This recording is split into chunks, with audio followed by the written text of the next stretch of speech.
One of the most common questions we're asked out here is about the role of males in the upbringing and protection of youngsters. And it's because I think we as human beings are so, well, I mean, we have almost a unique relationship with our fathers.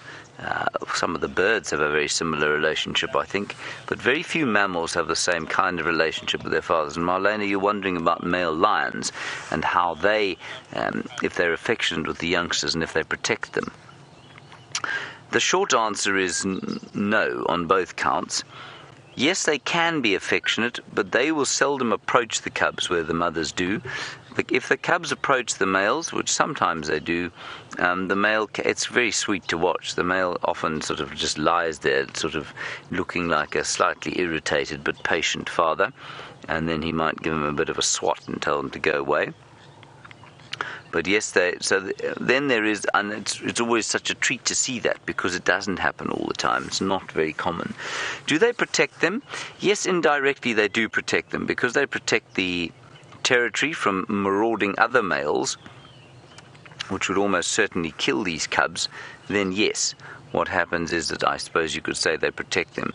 Do they act as security? Is that male that we saw lying around here in order to look after these cubs? Absolutely not. Would they share meat with the cubs?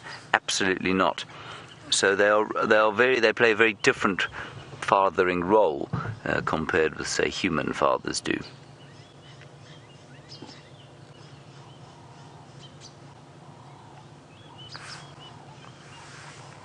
It is a fascinating question, that, and one that the closer I think you get to us up the sort of, I guess you call it the evolutionary ladder, although it's a very poor way of putting it. In other words, the primates, the great apes, tend to have a much more active parental role, although it's really not a big one, the fathers. They very seldom have a huge role at all, and it's really in the birds where you find the greatest involvement of fathers in the upbringing of the youngsters. And it's no coincidence, of course, that birds lay eggs. They don't get pregnant, which means the males can have a much more active role from the beginning. So that's quite interesting. Let's head across to Byron and find out if his dogs have crossed the boundary. I suspect we'd be heading there a lot faster if they had, but he'll tell you if they're getting close.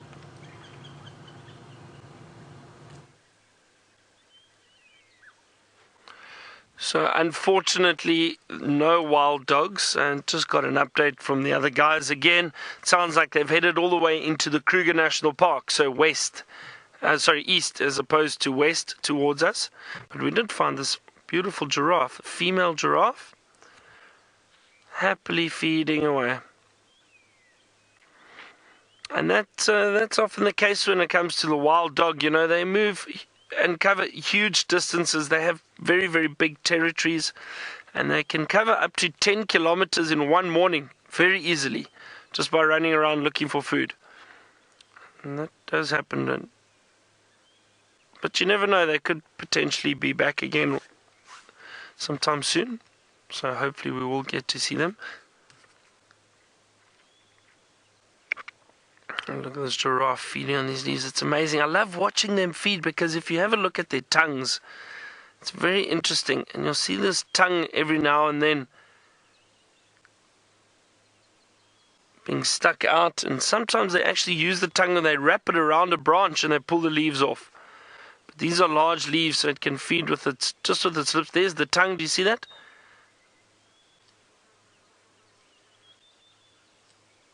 The tongues are almost 30 centimeters long. Big males, the tongues can get up to 45 centimeters. That's a long, long tongue. This giraffe is just eating non-stop. The interesting thing, though, the giraffe are also ruminants. So they've got that four-chambered stomach.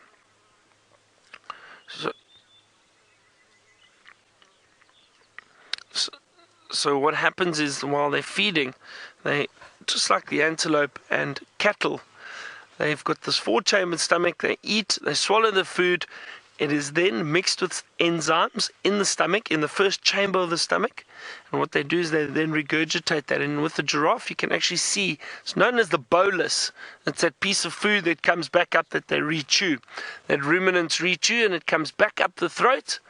And you can occasionally see it on giraffe because of the long neck. You can see this bolus come back up, and then they'll re-chew, and they'll continue to chew on that for a while, and then swallow it again, and it passes through the rest of the body.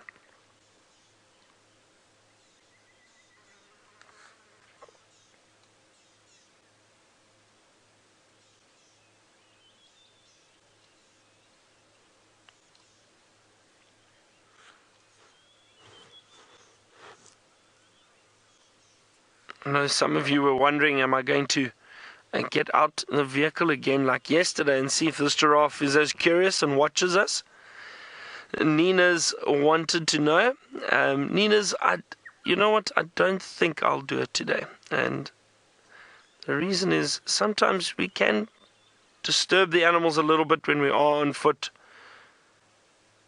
And wow, look at that. She's stripped the leaves completely off that branch.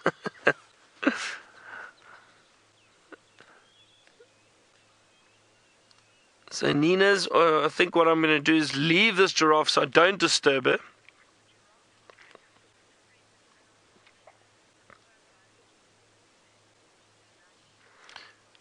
Leilani, all the way from California, loves giraffe, and she says she's so happy that we got to see one, and I'm so glad that we can show it to you. They are beautiful animals, they really are. There's just something about giraffe that I find fascinating. And it's so funny, people often ask me, you know, what is the animal that people want to see the most when they come out on safari? And the guests always have their requests and say, oh, you know, we really like to see lion or really like to see leopard. But one that does come up very, very often is giraffe. A lot of people want to see giraffe, and it's a beautiful animal to see, and it is so strange. You see these very tall animals walking about, feeding on all these leaves.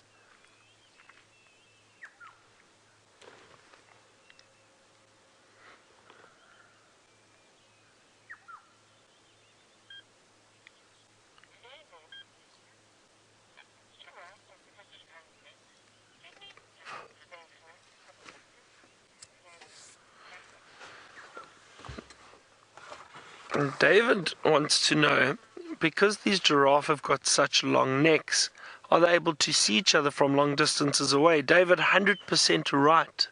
You are correct. And that's probably why this female is by herself. Usually the females tend to move around in small groups. Now I think all that's happened is there might be some others around that we possibly can't see, but they can see each other. And that height advantage definitely plays a huge role in that. So it will spread out and then and meet up with each other from time to time. But usually if they are in an area, they can see each other. They can see where the other giraffe are. So it does help, David.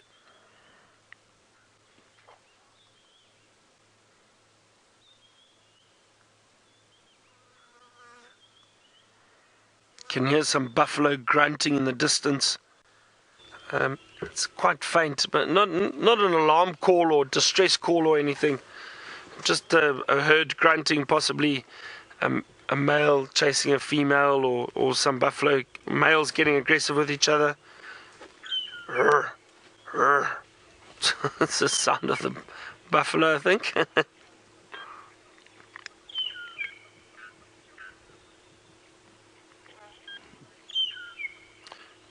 Clay, all the way from Oregon, wants to know. Oh, can you hear those buffalo again? Again, I don't think it's. Sorry, I'm just listening. No, it doesn't sound like distress calls. Clay from Oregon wanted to know how many giraffe are there in the reserve. So it's very difficult to tell because, and we mention it a few times, we are situated in the greater Kruger National Park. This area is around 7 million acres of land, so it is massive. There are plenty animals spread out, and these animals can move wherever they want. There are no fences prohibiting them from that. There is obviously just a perimeter fence, especially closer to villages outside of the game reserve.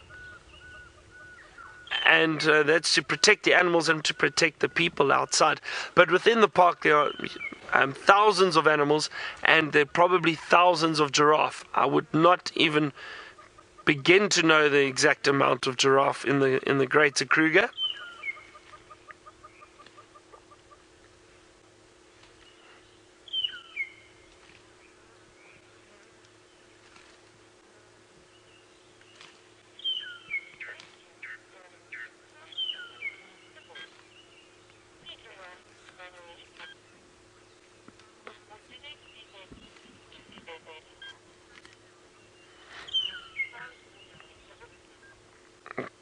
We've got a question from Can't We Be Civil? So the question is, where are the mammary glands or the teats on the giraffe, and are they up front like the elephant or at the back? They're actually at the back, so they're between the back legs. So the giraffe calf will suckle from the back. They're not situated up front.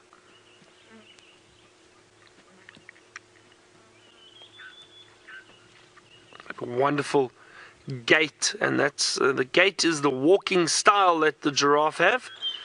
The two legs on the right side move together, and two legs on the left side move together.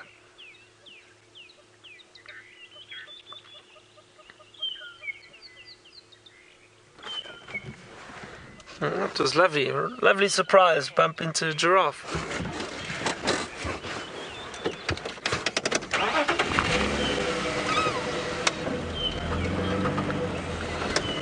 Dog Tranquility wanted to know if I think this giraffe is pregnant. I don't know. Let's see. You did mention that the belly did look a bit round.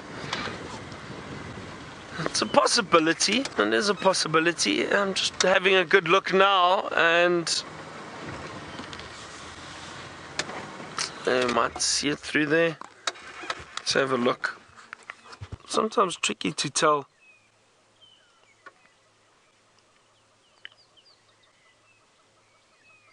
It is a possibility that this female's pregnant.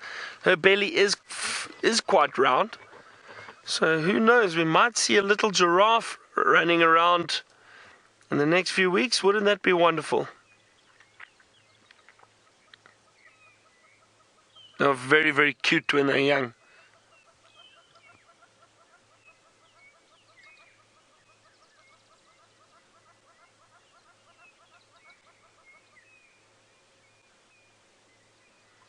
Wow, there's so many birds calling at the moment. It's a cacophony of bird calls. We've got hornbills calling around. There's a orange-breasted bushshrike. There was a chin-spot batis. A chin-spot batis has a wonderful call. It sounds like it's saying 3 blind mice. And James might argue with me on that one, but the call sounds like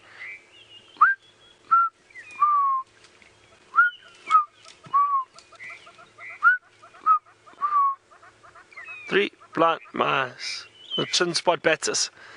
I heard one calling earlier. I'd love to show you one of those. They are beautiful little birds. Very small, and a loud call for such a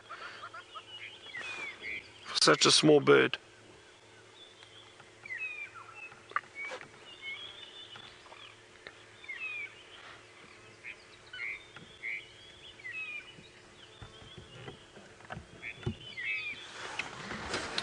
Alright, so let's carry on going. And James wants to know, what is my favorite cuckoo species? Favorite cuckoo species, James? Sure.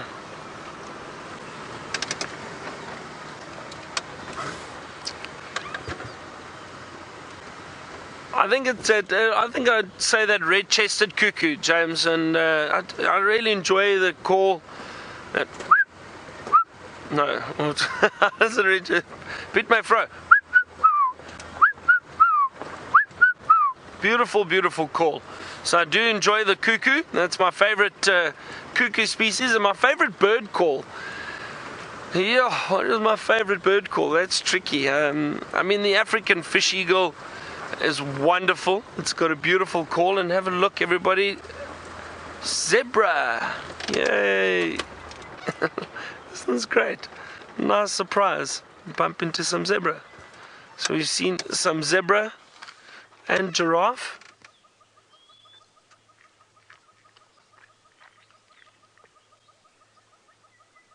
Quite a thick little area that we're in at the moment.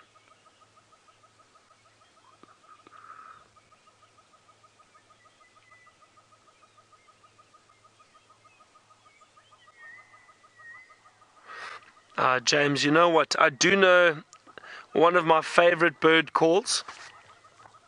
I've probably got I think I'd say three that I really enjoy, and two of them are owls, actually, little owls, and the one is the pearl-spotted owl. Let me see if I can find them for you quickly.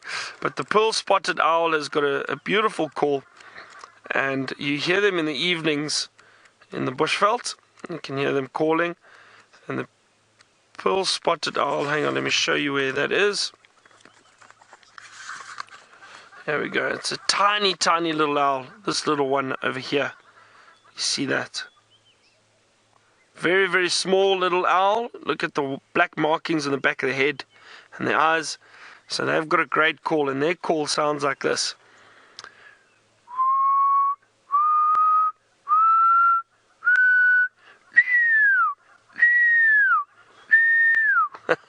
It is an amazing call, and it sounds just like that.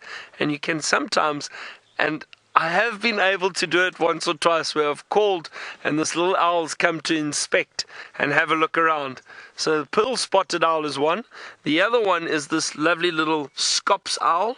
This beautiful little one over here, African scops owl. And that's got a beautiful call too.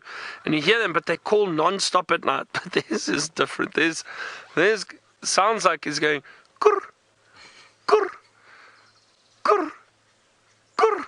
And they do that constantly, but for hours at times. A beautiful little scops owl. But one of my favorites is the what's it called? I've had a blank. The black-crowned shagra, and they've got a wonderful sound. The black-crowned shagra, you'll often hear them, and they often sound like this.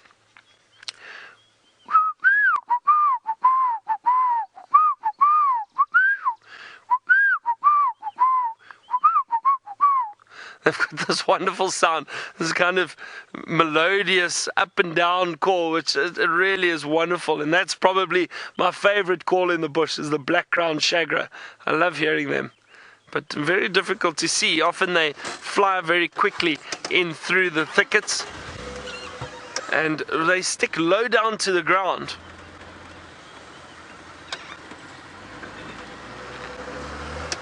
Alright, we're going to have a good look around these thicker areas and see if we can't find any predators hiding around here. And while I do that, James is still with the lions. Let's see what they're up to. Now, everyone, we are going to spend just a few more minutes here because the lions are settling in for their daily sleep of 20 hours or so. They have done almost nothing since I last saw you.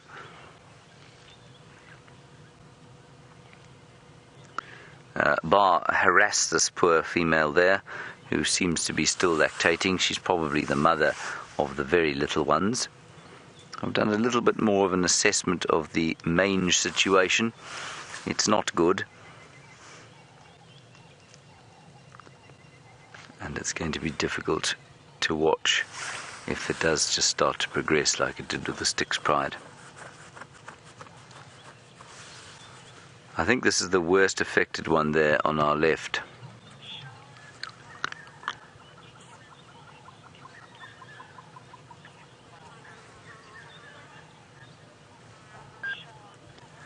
Hello, Shah Girl. You're a new viewer, and it's lovely to have you with us. Thank you for talking to us, and thank you for getting hold of us, and thank you for watching.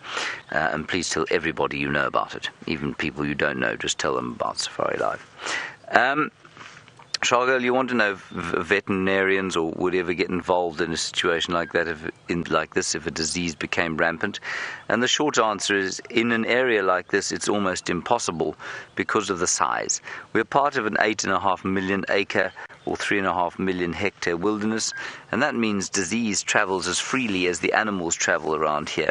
So were we to bring a vet in to fix this mange problem in the Pride, they'd probably pick it up again almost straight away from living in this area.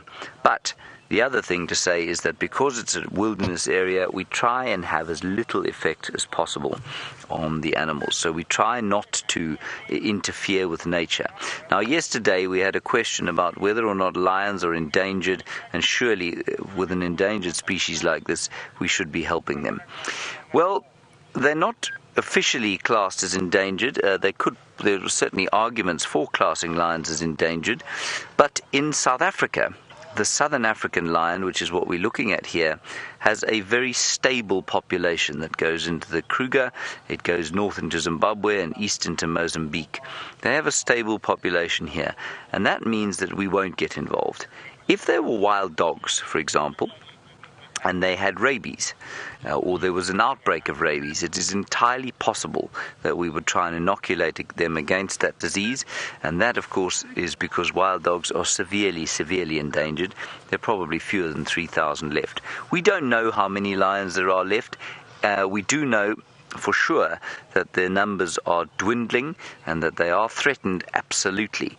But in this particular part of the world, they have a stable population. Now, if all of these cubs die, which is possible, we don't think it's going to happen, but it is possible from the mangy disease that they've got, it is unlikely that that would change the lion population much, because these females will come into estrus almost straight away. They'll breed again, and 3 months later we'll have more cubs. Now, that's a fairly heartless way of looking at things, but sometimes we have to be able to look at things like that, because 90% of the time when we as humans get involved in natural systems, we make a mess. We create tragedy, we create a problem.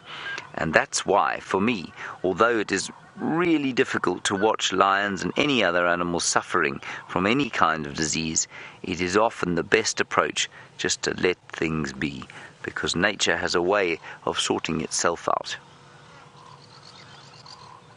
So please do understand that in the next few months, while we're watching these lions, if they do start to get sicker, and if they do start to lose all their hair, like the Styx Pride cubs did, it is not because we are being callous or cold-hearted about it, that we aren't doing anything.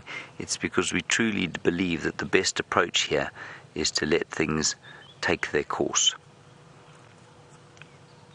So don't for 1 second think that you are sort of watching in sadness alone. It will be us with you.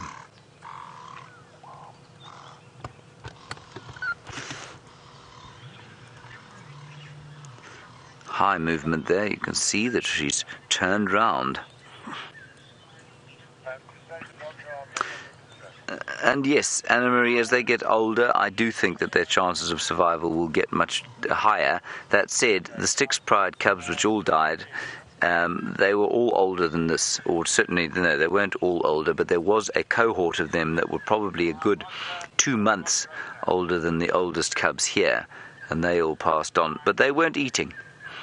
Their mothers seemed to be really struggling to provide for them. They seem to be always hungry. These guys are eating almost every night. And that's going to make a huge difference to their ability to fight the disease off.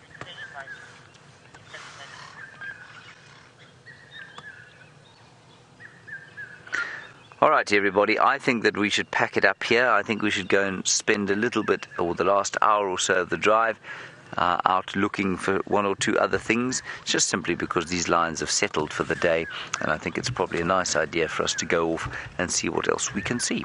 Okay, we'll come back here during the course of the afternoon and see what they're doing. That's just simply because they're not going to do much. Right, here we go. We're now going to try and extricate ourselves from here. We'll have one last look at the male as we go out.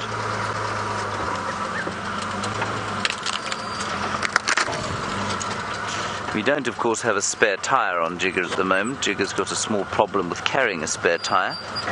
Lazy old bat that she is. So we don't really want to pop a tyre and call what Wiem terms Connor roadside assist. We don't want to call that in the middle of a lion sighting. Do we, Wiem? No. Connor would enjoy it, yes.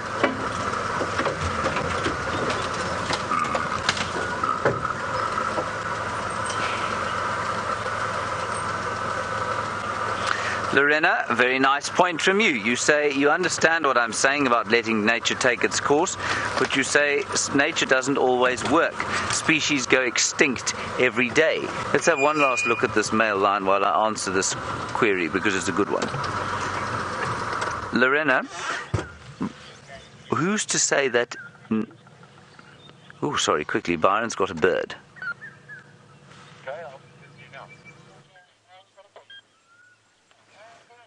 Do indeed have a bird, had a bird. Hang on, they might come back. European bee-eaters, everyone. Let's just see where they are going. Oh, they're all over. There possibly still one or two around. Hang on, just stay with us a little bit. See if we can't get you another view of them. What's sitting up there? There is one at the top of that tree, Dave, but it's a little bit far. But you got him there. That's a European bee-eater. Well, at least you get to see it, everyone. There's a whole bunch of them around here earlier.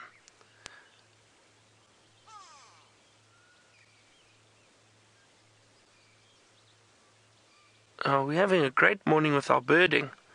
So, lovely. I don't see the others seem to have moved off. But the European bee-eaters do migrate and all the way to Europe, hence the name, the European bee-eater. But I'd like to show you. I'm actually going to show you on my app because the colors in the book don't do them any justice. And there's a grey go-away bird calling just off to our right. It's making a bit of noise. Let me show you this European bee-eater quickly. And look at those colors that you can see. And I'm just going to scroll and show you the pictures. There, look at that. Isn't that a magnificent bird?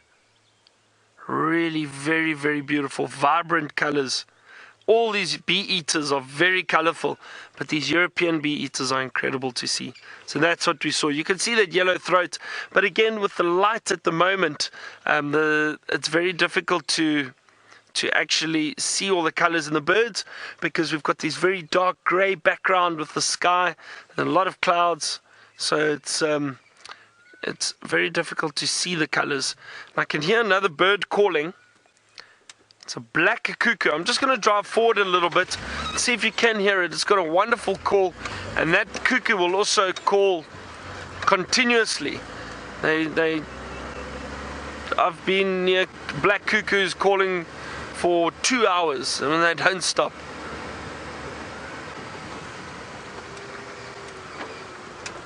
Hang on, here we go.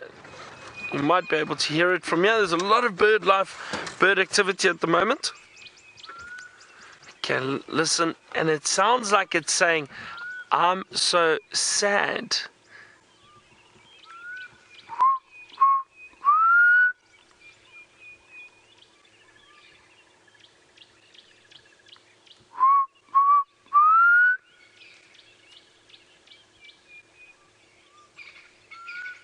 Did you hear that, everybody? Could you hear that one?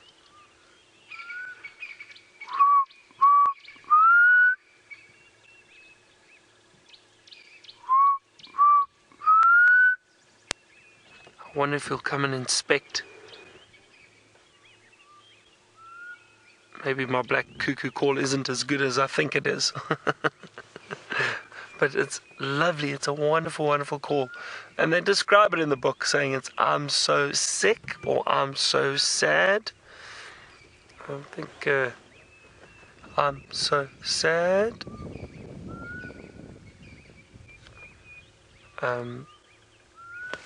Let me show you a picture of the black cuckoo quickly.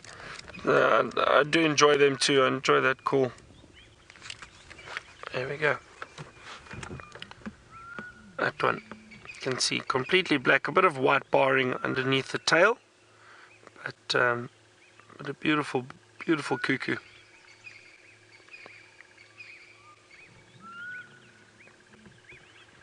There's a lot of bird life around here at the moment, which is great.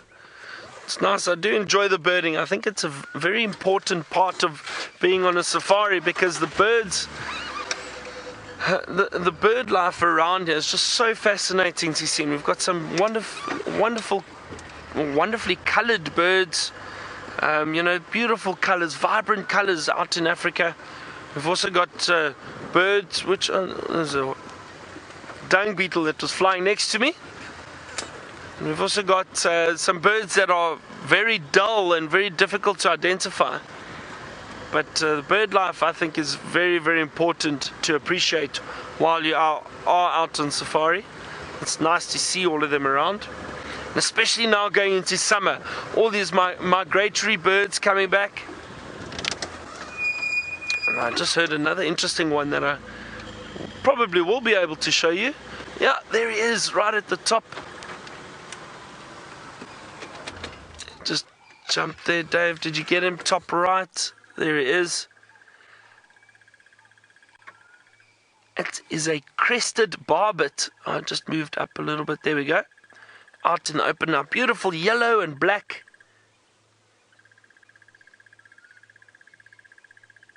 And look at him calling. Listen to that.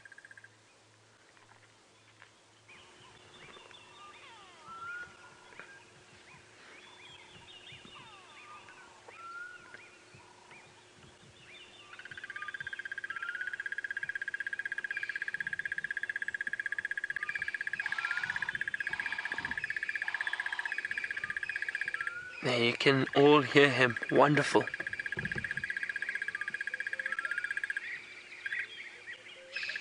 The crested barbet. B-A-R-B-E-T. Barbet. They are beautiful birds.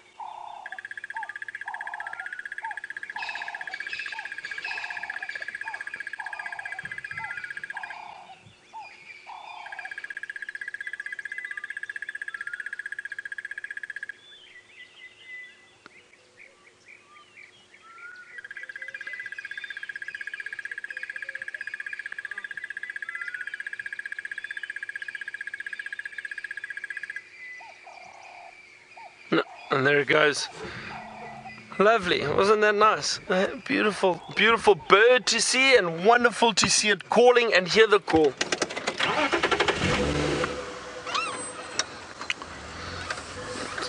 All right, well, so I'm glad I got to show you those birds quickly. We're going to carry on driving around, just seeing what pops out and anything interesting that we are able to find for you. Let's head back to James and see what he's doing with the lions.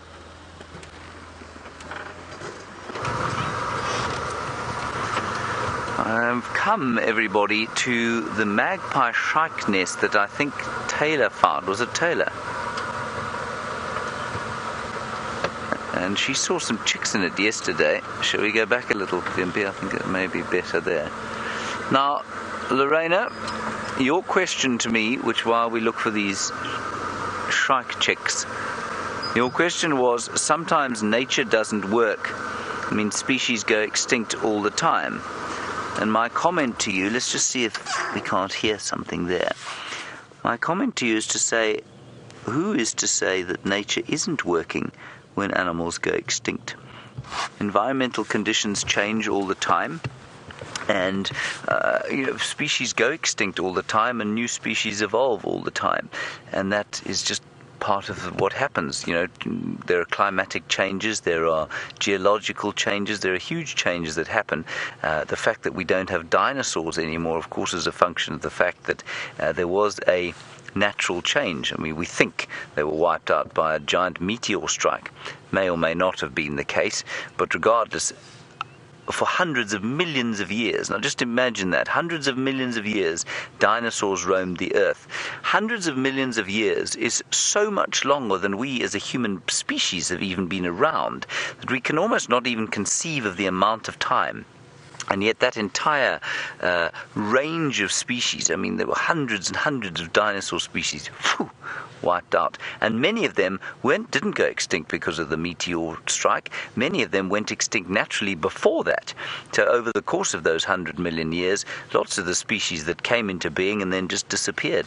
We don't even know what our own human species is, how long we're going to last. We've been around for such a blink of evolutionary time that it's very difficult to say that nature is wrong or right with the way it conspires, I suppose. It's kind of giving nature some kind of a consciousness, but let's just use it anyway. The way that nature conspires to bring some species into existence and take others out. And whether you call it nature, you call it God, you can call it whatever you like. It's happened with and without us throughout the course of time. It's a lovely debate to have, and I really do enjoy talking to all of you about it. So if you have any more questions or theories or comments, go ahead. Let's talk about it. We're going to go down Hyena Road now, and then towards Buffelshoek Dam. I know Byron has been there today, but we do know that those dogs move around a huge amount, and so maybe they'll pop across a little bit later. And there were 2 packs of dogs. One of them is now sitting at First Rock on Torchwood. We don't know where the other pack is, so maybe we'll be very lucky.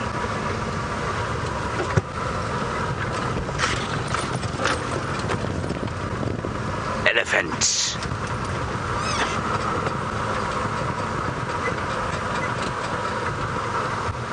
Looks like another young bull on his own, but one's much younger. And he's also in quite close proximity. No, there's some more off to the left. He's in quite close proximity to Wiem's very favourite animal. Wiem, you must be so excited that we're about to see your favourite animal just before you go on leave. A leopard? No, not a leopard. A giraffe. I don't see it. It's all, I know you're pretending not to see it. No, I really don't see it. It's over the top to the right. He says he really doesn't see it, everybody. It's behind this sort of fallen bush. We'll go and have a look at it shortly. It's behind there somewhere. That's all Wiem's prepared to show you. So there's a young bull. There are another few up to the left-hand side. I don't know if it's a herd or perhaps a group of young bulls. But this youngster's a little bit young to be on his own. The day has warmed sufficiently for me to take my jacket off now, so that's what I'm going to do while you look at that elephant.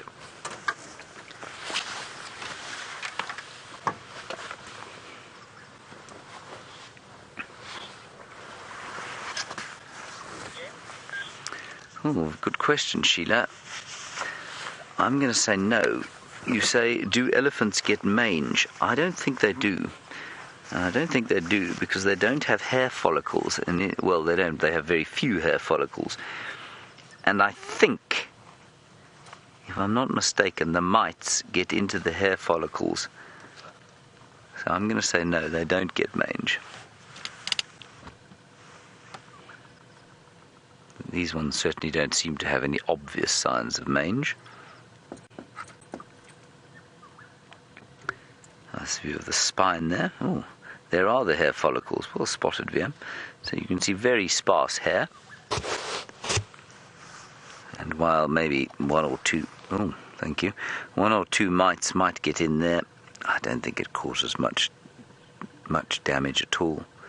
They also don't have sweat glands of any kind. And that's why they're not so affected by ticks.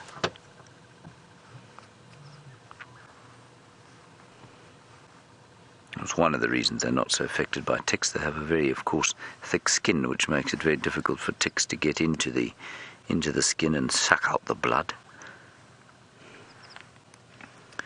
Wiem, have you given any further thought to what you're going to dress up as for Halloween this evening? Some tree, I suppose. Maybe a mushroom. He's going to grow up as a mushroom. Okay, he's going to dress as a mushroom, everybody. That should be quite fascinating. Unfortunately, he will be on leave, and so it's unlikely we'll be able to see Wiem dressed as a mushroom.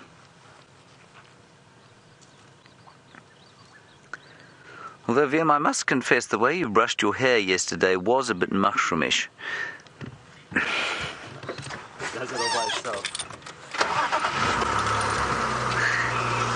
VM says it does it all by itself. I suppose those of us who don't have hair are not allowed to make comments about those who do. Marianne, you've got another question about elephants, which I'm afraid I missed on account of the fact that I was thinking about VM's haircut.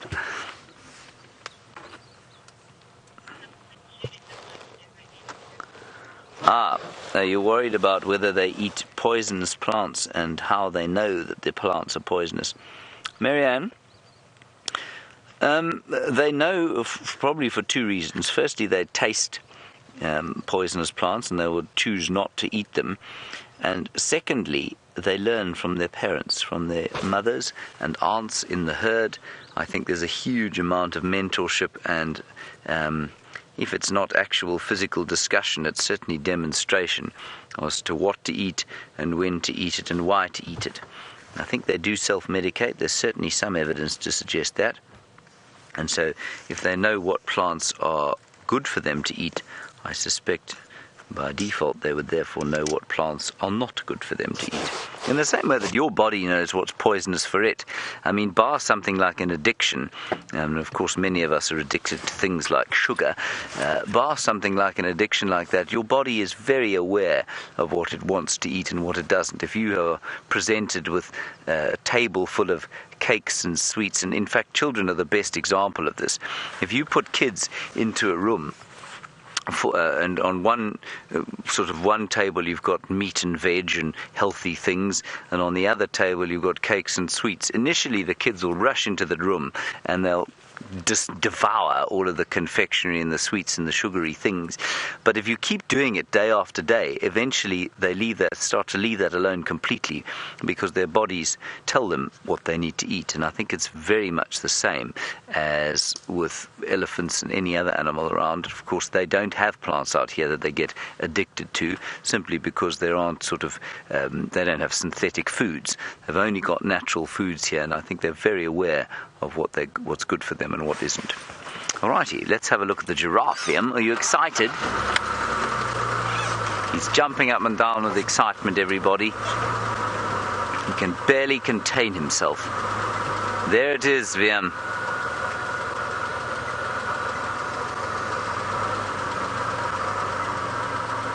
There you are, VM. Luckily for you, we're going to have a very quick look at this deeply aged giraffe. I don't think that the skin disease that giraffe's got is mange. They get something called parafilaria, and I think that's what that is.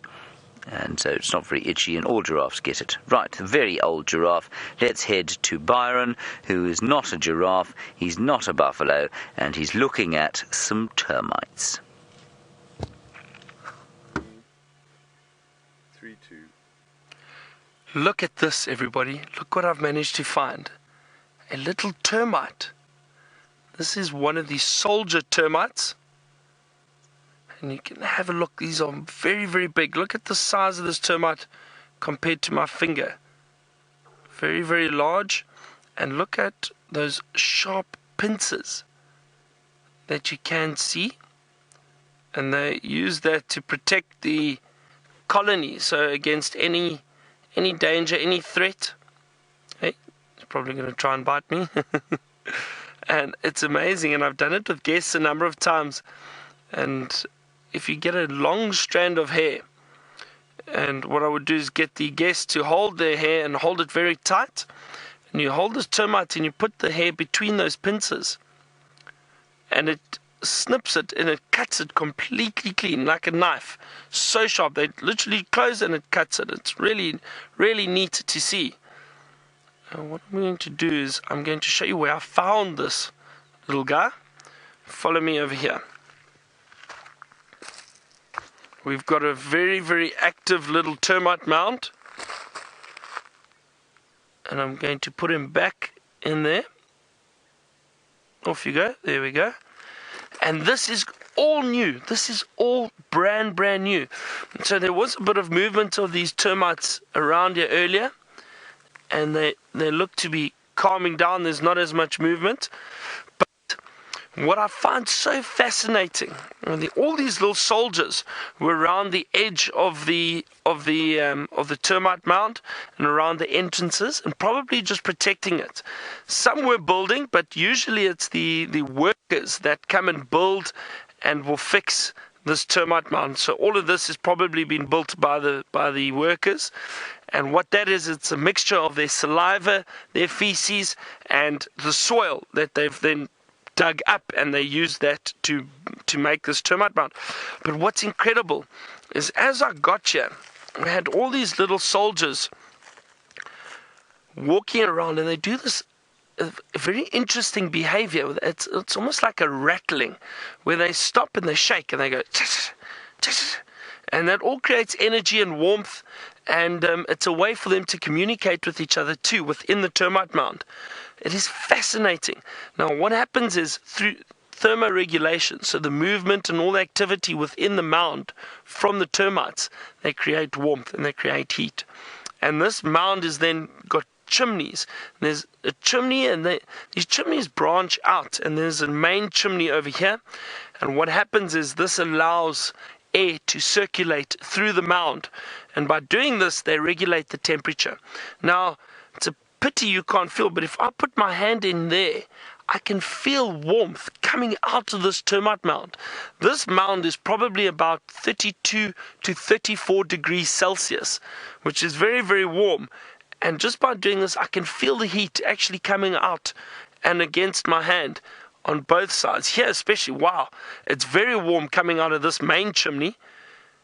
And you can see the heat coming out. So I think what's happening is they've opened this on purpose to try and cool the mound down a bit. So they're allowing this hot air to escape and to move out of the mound and get cooler air to move through it.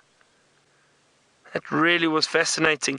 And it's incredible how quickly all these soldier termites have disappeared. They've moved back down into the mound. But I'm so glad I got to show you one of them. That really was fascinating and lovely to see an active termite mound like this.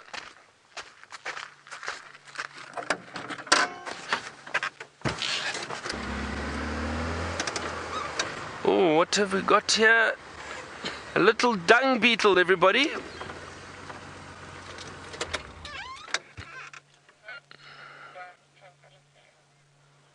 Look at that. That dung ball is not very big.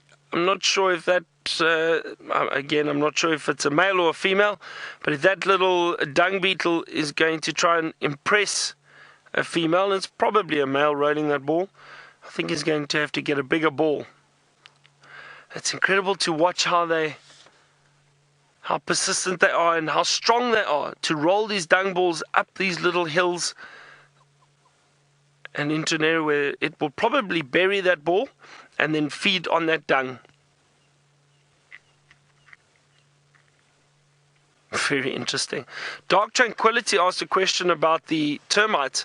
She wanted to know, are all the workers female? Now, as far as I know, I don't think so. I think they're male and female. I'm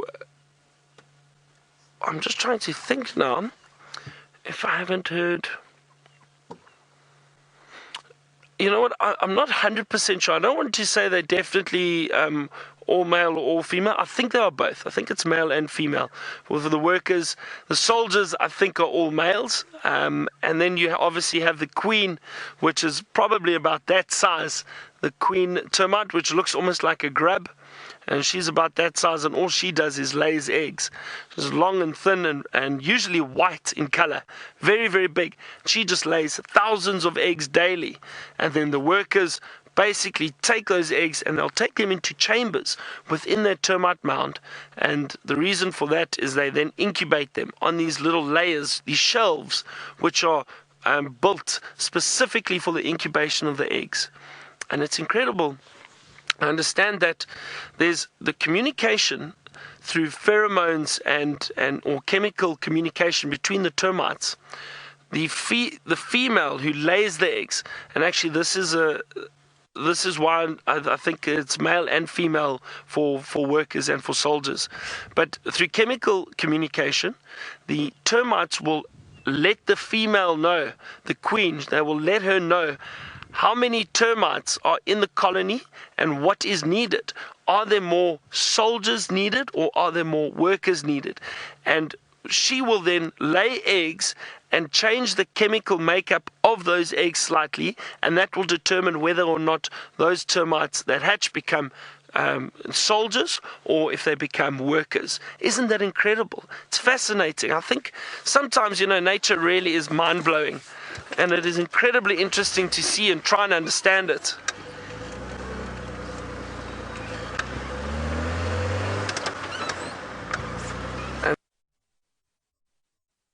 All that is just by communication within the colony. So it really is fascinating. I can see every little termite mound we drive past at the moment seems to be a bit of activity.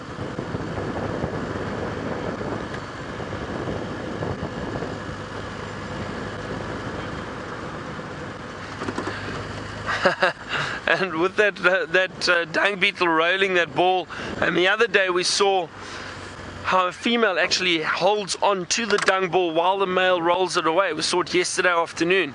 And Ladybug for Daisies would like to know, do the females ever get dizzy? And I don't think so. I don't think so. But what I have noticed, and it's interesting to watch the males roll the balls, and as they roll them, every now and then the male will stop, he'll climb to the top of the ball and he walks around like this. And what they're doing is they're orientating themselves, and they use the sun mainly. So they'll orientate themselves to know which direction they're going. I don't know why they choose a specific direction, I really don't. But I think it's to make sure they're possibly going in the same direction, that they're not walking around in circles. So every now and then they'll stand up, orientate themselves, and off they go again.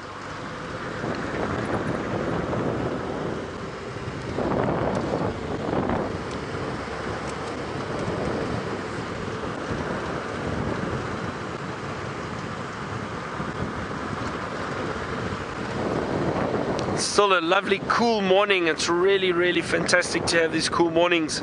We know how hot it can get out here, so this is very, very welcome. All we need is the rain now. We need some big storms to come and shower this land with water. That would be wonderful.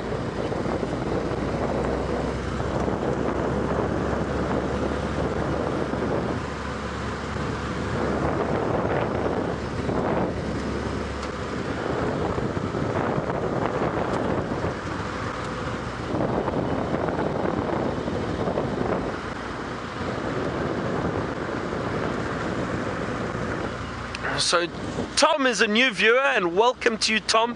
Great to have you with us on Safari Live. Tom wants to know where we are. So Tom, we are in South Africa, and we are situated right up in the northeastern corner in an area known as the Greater Kruger National Park. And within and around the Kruger National Park, there are a number of private land areas and private game reserves. And we are in the Sabi Sands on a property called Djuma. And that's where we're situated at the moment. So this entire area, hang on, there's a wildebeest off to our right. There we go, some wildebeest. That's great. So Tom, this area that we are in, the Greater Kruger National Park, or Greater Kruger Park, is about 3.2 million hectares, so almost 7 million acres of land. And part of it does extend into Mozambique and Zimbabwe. So little sections where fence free, so the animals can move wherever they like. They are completely free to move and cover this area. There is obviously a perimeter fence just around to protect the people that live outside in communities and to protect the animals. But most of these animals never even see a fence because it is such a vast, vast area. It's bigger than most, or some countries, in fact.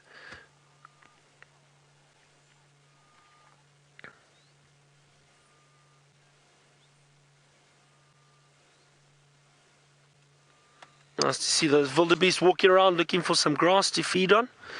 And I really enjoy just driving around like this with you and bumping into animals, and you can see what a safari is like. And if you were out here with us on the vehicle, it would be exactly the same.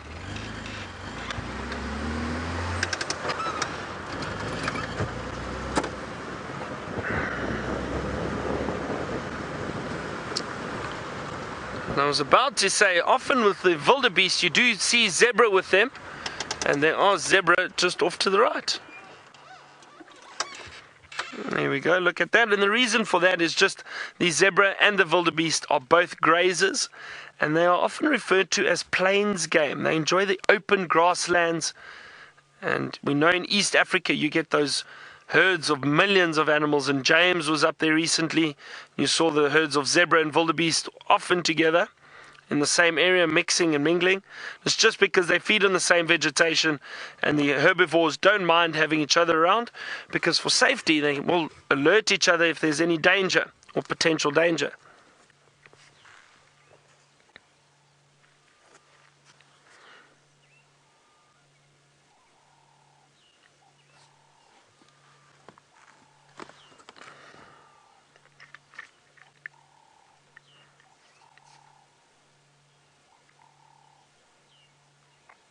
Beautiful animals, the Burchell's zebra.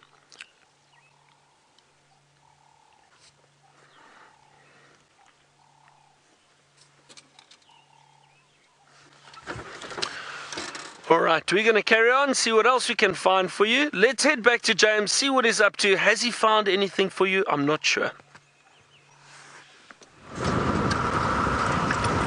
I'm still trying to extricate myself, everybody, off Hyena Road, which is very bumpy indeed. We haven't made it just yet to Beefleshoek Dam. Shortly we will. Did you ask Byron to do his zebra impression when he saw the zebra? Because if you didn't, you really should. It's very good.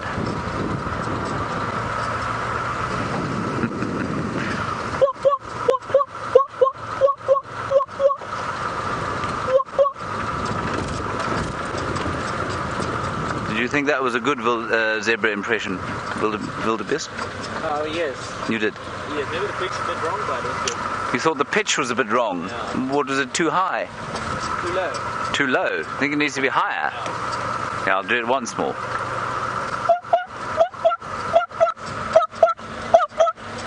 Yes? Yeah, now he's nodding, everybody. I've got Wiem's approval. No one else's approval do I need. Louise has given me 8 out of 10. That's because Louise is clearly not listening to me through speakers that are of any value whatsoever. If she was listening to me through good speakers, she'd know that it was at least a 9.5 out of 10. There, everybody.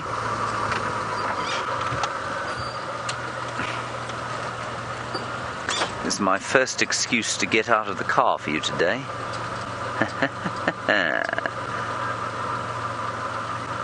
Should be able to see it from there.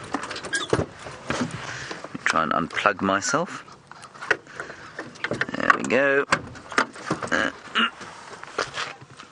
Always search to see if something isn't lurking in the bushes to eat you or put a horn in you.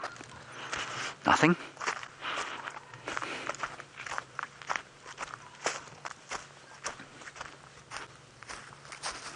And behold, the morning glory.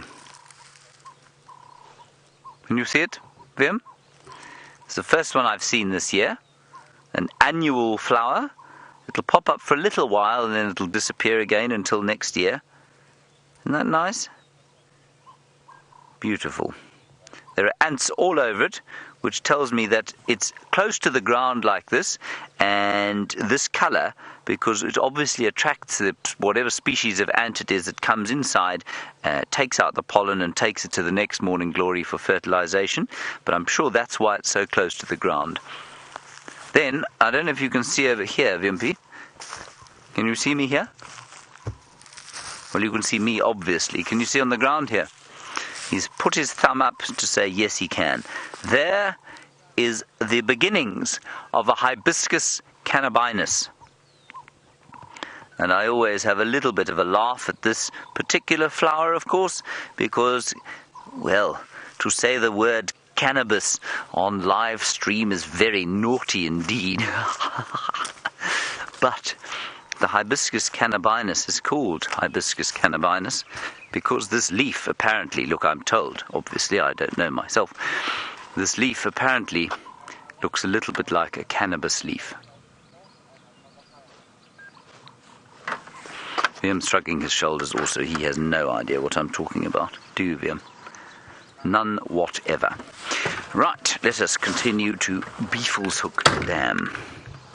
Plug myself in so that Louise can give me instructions.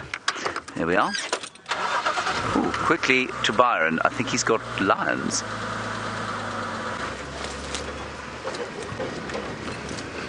Okay, everyone, I've just heard some kudu alarm calls, and I'm sure there's a leopard in this area somewhere. Let's have a look. We need to scan very, very carefully. Stay with us, because it'll be great if we find her while you are with us. Just trying to maneuver through the bush while I do this. Oh dear, it's not always easy to do this. Have you got it? There we go. Oh, there they are. There they are, everyone. Looks like a young... Hang on. There's 1, 2, 3. Everyone, I think this is Kruhula. I think this is Kruhula with her 2 cubs. Oh, fantastic. Yes. Finally we found you some leopard. Or I found you some leopard. It is indeed. Look at that. Oh wow, this is wonderful, everyone. Have a look. We haven't seen this female for a few days. Quite some time actually. Oh wow. Look how big they are. I haven't seen them since June. They really are so big. And they're doing very well, it looks like.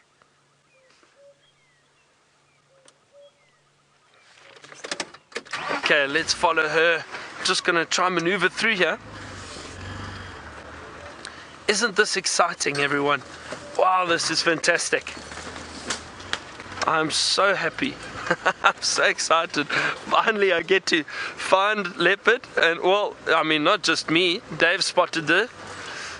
I just heard the alarm calls. And it's so interesting, you know, I always speak about this, the importance of listening out to the bush and listening out for other animals and their alarm calls. Just going to go around here. Sorry, everyone, it's quite thick. Watch out, Dave. And it's so important to listen out for these alarm calls so that we're able to work out where the predators are. And these kudu were all staring in this direction, so it made it a bit easier for us to know where to look. They're still moving through there.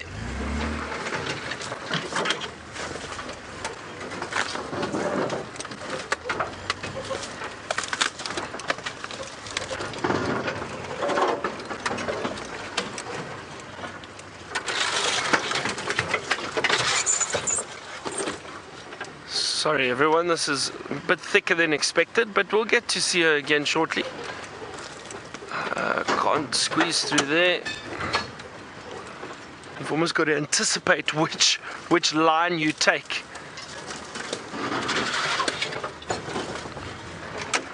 But there's it. I know James refers to Kurhula as the queen. And the 2 little cubs, the prince and princess, I believe he calls them. James. Oh, this is wonderful.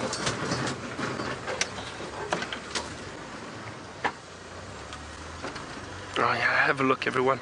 This is a lovely view quickly of them right close to us.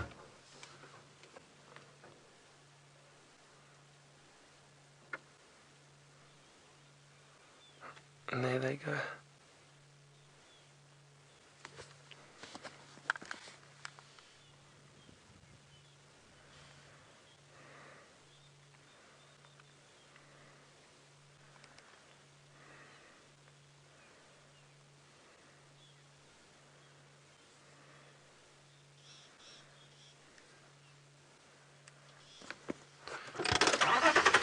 Okay, let's see quickly. Watch out. Just watching all these branches. Just going to radio some of the other guides and just let them know where we've got Kruhula. I'm sure they'd all love to see her. And it might make it easier for us to also stay with her if someone else comes and joins.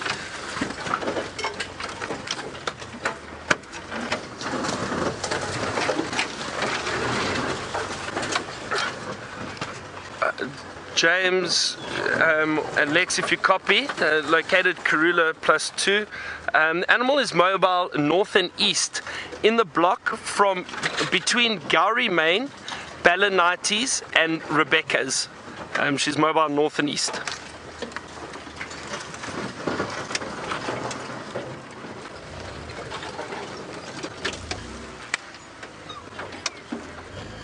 Okay, copy. I'll update you again once I leave these animals.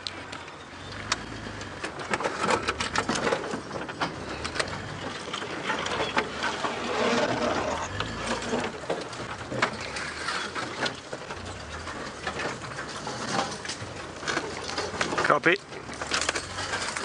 Sure, you can see how difficult it is to follow them through here, but they seem quite relaxed with us, which is great. And again, I'm keeping my distance a little bit, everyone. I don't want to drive right up behind them because I don't want to disturb them too much or cause them to feel threatened by the vehicle. We are making a bit of a noise, but we can see she's still very comfortable. Look at that. Oh, this is very, very special. I do really, really, really enjoy leopard, and I've been fortunate to work in areas, and for 5 years I got to see leopards almost daily. Leopard viewing where I used to work was really, really good, and got to learn a lot about these animals, which I find very, very fascinating. I do find leopards fascinating, their behavior, and what I have noticed too is that it doesn't matter what you read about leopards, you'll often find their behavior changing. All depends on the situation and where they are.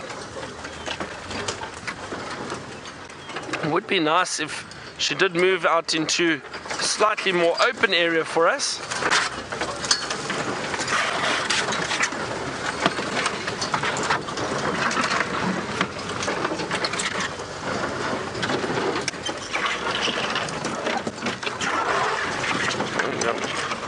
Might get a bit better. There we go. Sure, not always easy following these animals. Oh, look there, everyone. Straight ahead. Oh, that is wonderful.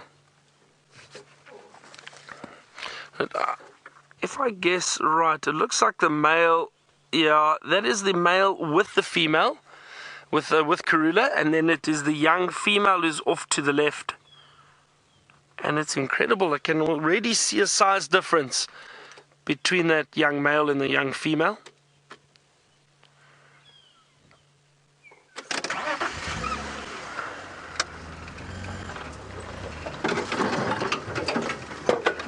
And all of this started just after the termites and the zebra, and we stopped to have a look around at something else, and the next thing we heard the kudu alarm calling.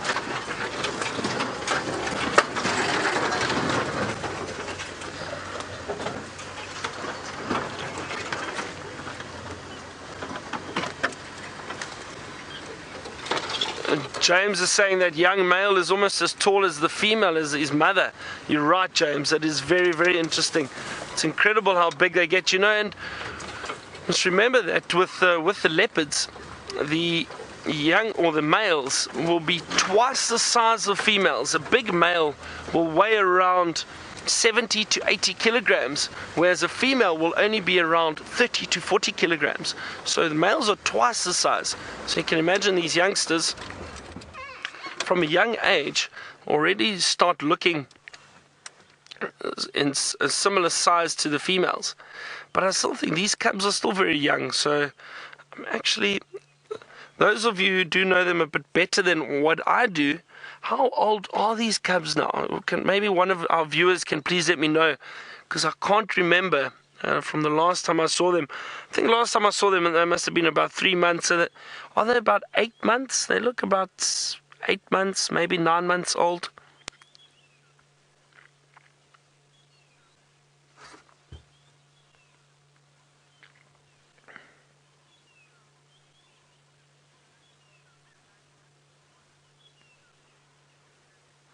Oh, well, look at that. So they're about 9 months on the 2nd of November, apparently.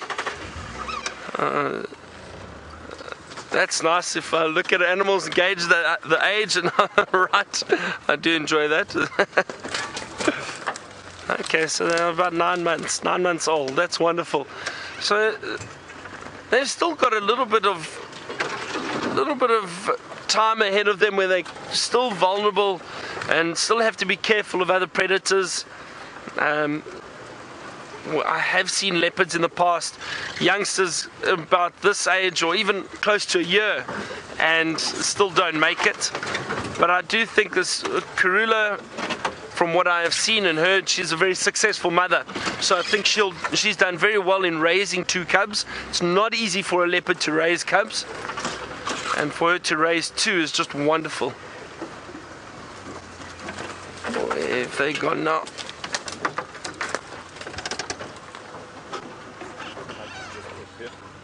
There we go.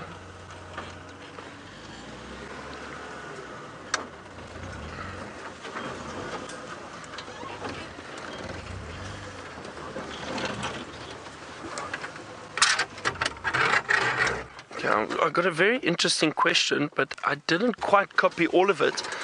So I'd like that question again, because it was an interesting question about related leopards.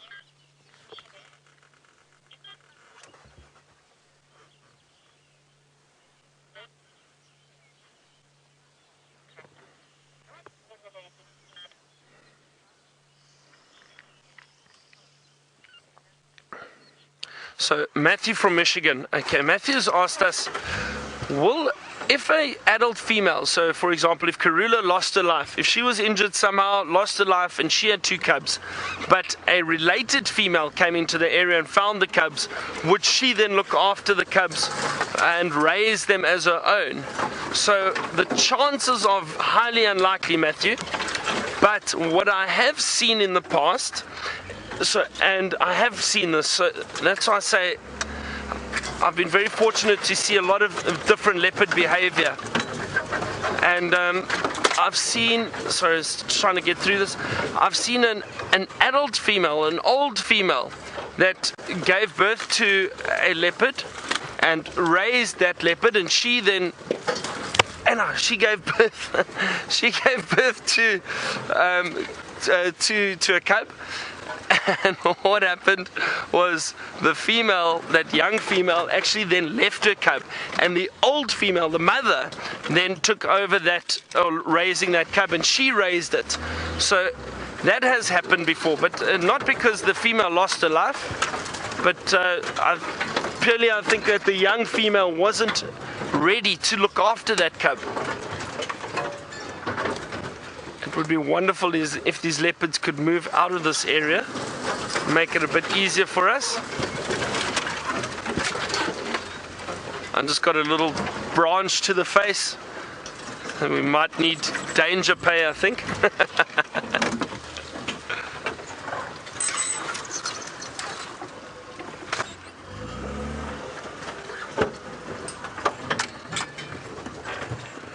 Alright everyone, I'm going to try and stick with Kruhula and move through this thicket.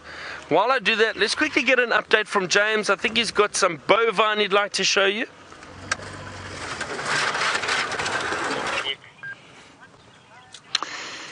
Oh yes, we are with some buffalo, but most importantly I think we are also with a very large flock of wattled starlings, which were making a lovely noise around here. They've got beautiful swizzling call, which they have ceased to make.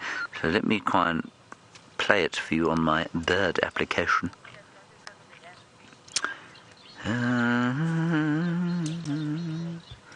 Just enjoy quickly the buffalo while I try and find the starling. Starling, yes, it is correct. None of those ones. Here we go.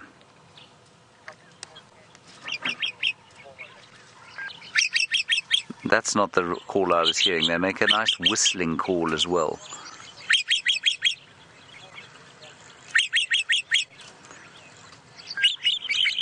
There. Oh, they're starting to fly around now. They're on the top of the tree there. There we are. There. Did you hear that? That whistling call, that's the call that I heard. There, now they're making it. That's them making it. That's not the phone.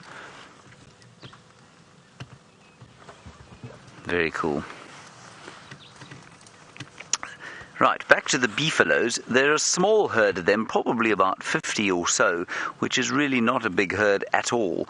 And I must confess, I think many of the textbook assumptions I've made have been thoroughly challenged this year by the behavior of the animals. In theory, what happens with buffalo herds is that in the winter, as the food becomes more concentrated and the water becomes more concentrated, so the herds become bigger.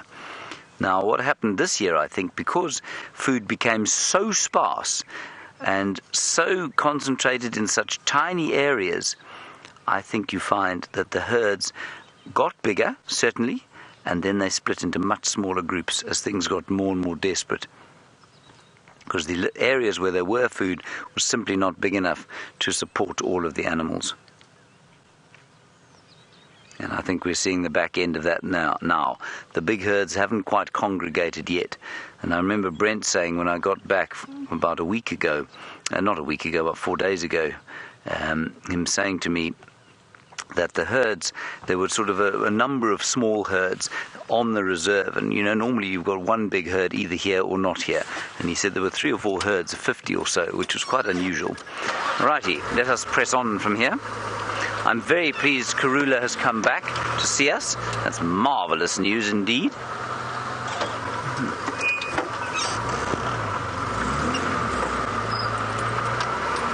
Let's move on. We might get one more look. Wattled starlings are everywhere. Oh, there's an elephant with the buffalo. It's quite nice. Hello, elephant. No need to get ornery. It's very cool. Lots and lots of animals going on here. Buffalo to the right, elephant in front, elephant to the left. Let me just try and sneak slightly further forward.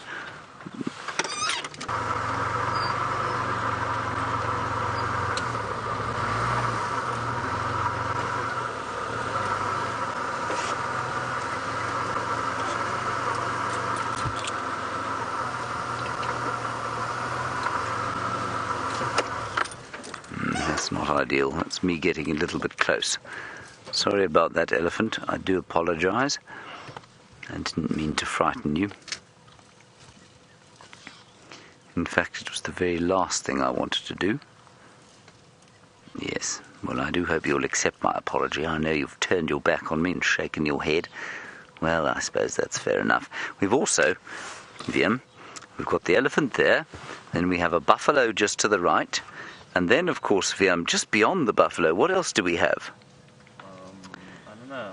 Yes, a giraffe. Well done. Your very favourite. They all come out to see you just before you go on leave, you see. They miss you terribly when you're away from here. There's another elephant just about to cross the road there.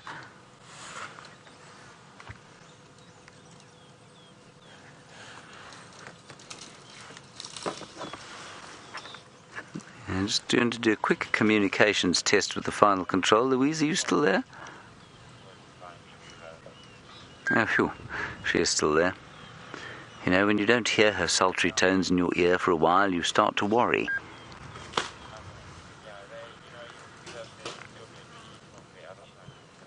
There they go. Now, I think these are all young bulls, actually.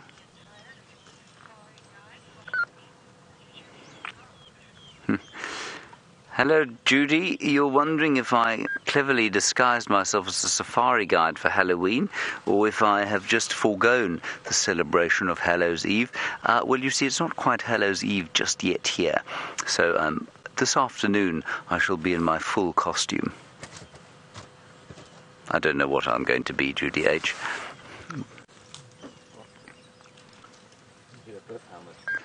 I could get a pith helmet, yes. Oh, and Louise says I should be a plover. That, of course, is on account of the fact that I have legs like a plover's. Thank you, Louise, for reminding me of that. You know, Louise, in our culture, it used to be that you respected people who were as old as I am now.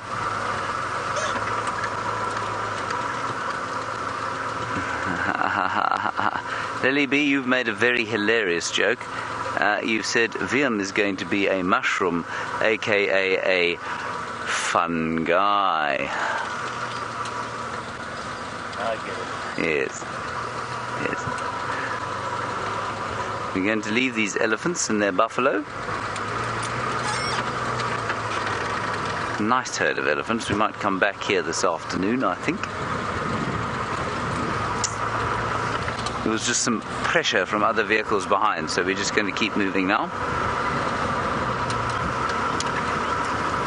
All right, everybody, we've got a little bit longer of drive, and I think you'd probably rather spin it with Kurhula than have me waffling at you. So let's head back across to her. Thank you for your wonderful drive this morning. I've had a great time with you, and thanks for talking to us. Join us today at 3:30, and we'll see what we can find during the sunset. Goodbye, Viam. Goodbye.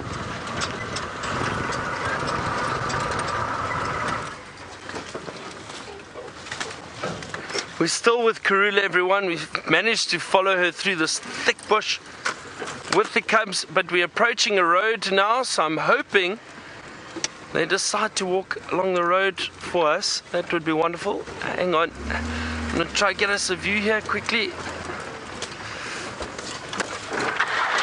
We're going to get them crossing the road shortly. Nice out in the open. Let's see where they go. Oh, watch these little cubs. They've been a little bit playful. 3 leopards, everyone. Isn't that amazing? I'm so happy. I promise you, I can't even begin to explain. It's just such a lovely, lovely sighting, and to be able to spend time with them and follow them. There we go. Out in the road. Stay along the road. No.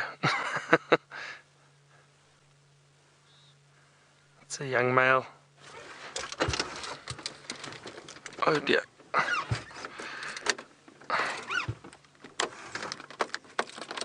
The keys seem to be stuck.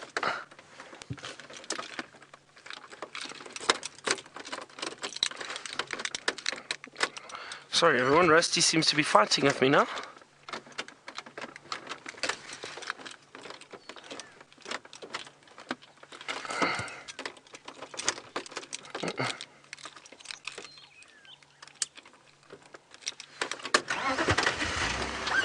He actually got stuck and wouldn't turn.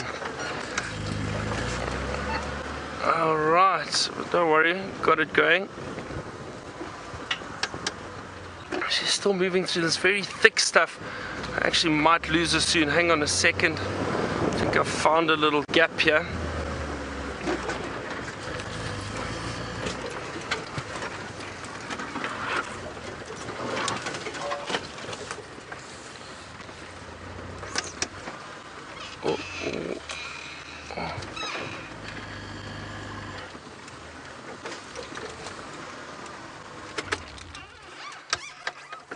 So Winter Prism would like to know how many litters might each of these big cats have in a lifetime. Now, if I'm not, it all depends. So there are a number of factors that go into it, because what could happen is a female might give birth to something and then potentially lose her cubs to, for whatever reason. So I would say, hang on a second, Kurhula spotted something, everyone. So the average lifespan of a female leopard is probably, let's call it 17 years. She'll probably only give birth for the first time around 3 years old, maybe 3 to 4 years, and then every 2 years after that. So let's call it 3, then 5, then 7, I'll call it 9, 11. You know what? 6 or 7 times, 8 times in their lifespan, if they're lucky, if they're very successful. I would say somewhere around there for leopards, and lions maybe a bit less, maybe 5 or 6 times. She definitely saw something, but the little cubs carried on moving. They were not worried at all. I'm just going to try to stay with her a few more minutes for you.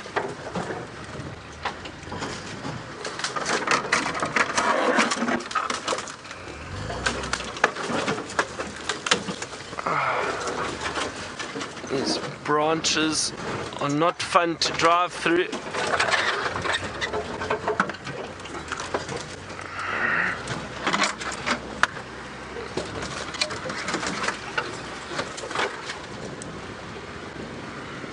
I wonder what Kruhula saw, because she actually ran a little bit. Just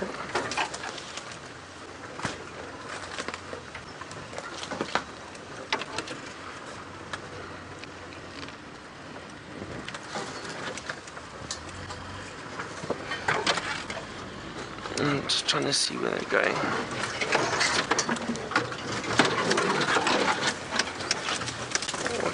Watch out there, Dave.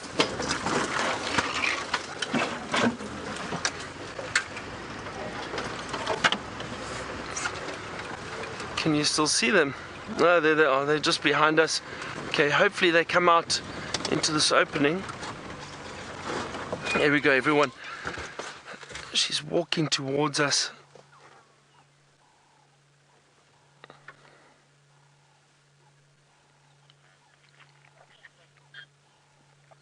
There they come. Oh, wonderful. What a way to end. Everybody, don't forget to join us again this afternoon, and we'll hopefully have more of this leopard and the lions. Thank you to David on camera, the ladies in FC, Lou and Kirsten, thank you very much. Thanks to James. Thank you again to all our viewers. It is wonderful to have you on safari with us. Thank you for the comments. We will see you all this afternoon. Enjoy your day or evening wherever you are. Thank you, everybody, and what a way to end.